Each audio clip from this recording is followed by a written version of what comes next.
ሚያ ቤሌሳ ናተይ ጽቡቅቲ አስመራ ደስ ትለኛለች። ይደስ አላት። በፊትም አውቃታለሁ።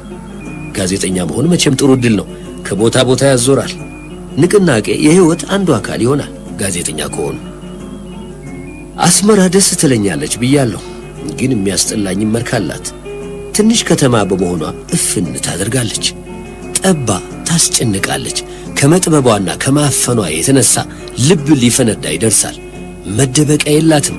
እንደ አዲስ አበባ ወደ አንድ መንደር ጎራ ብሎ መጥፋት ወይም መሰወር አይቻልም። ታፍኖ ላለመፈንዳት ከአስመራ ወጣ ወይም ምጽዋ ወረድ ማለት ያስፈልጋል። ቀይ ባህር አለ። የባህሩ ሞገድ ተነስቶ እንደ ዘንግ ቆሞ ተመልሶ ሲወድቅ ማየት ልብ ያነሆልላል። የሐሳብ አድማስ ያሰፋል። ባህር ሕይወት ነው። የኢትዮጵያም ሕይወት ቀይ ባህር የሕይወት በር በፎይታ ያስተነፍሳል። ፀሐይዋ ከደመና ግላጭ ውስጥ ብቅ ብላ አይናፋር ሰሜናዊት ሹሩቤ መስላ ትታያለች። ቀኑ ይበርዳል። ቁር ሐማሴን ይነፍስ ነበር። የዘንባባ ዛፎቹ በሰላም መዝሙር የሚያረግዱ ይመስላሉ። እንዲህ እያሉ የአንድ እናት ልጆች በዓላማ ተለያይተው በአመለካከት ተሳስተው ተጣልተው አስታራቂ ጠፍቶ የብድ ገላጋይ በስቶ ከኮረብታዎቹ ወርደን ወደ ጠባቢቱ ውብ ከተማ ገባን።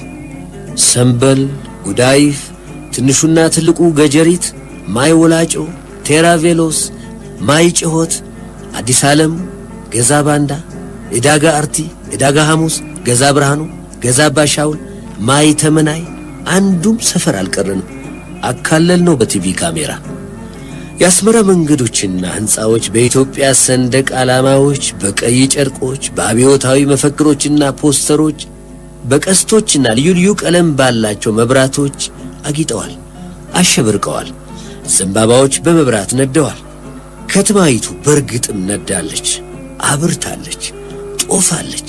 ለታላቅ በዓል የተዘጋጀች መስላለች።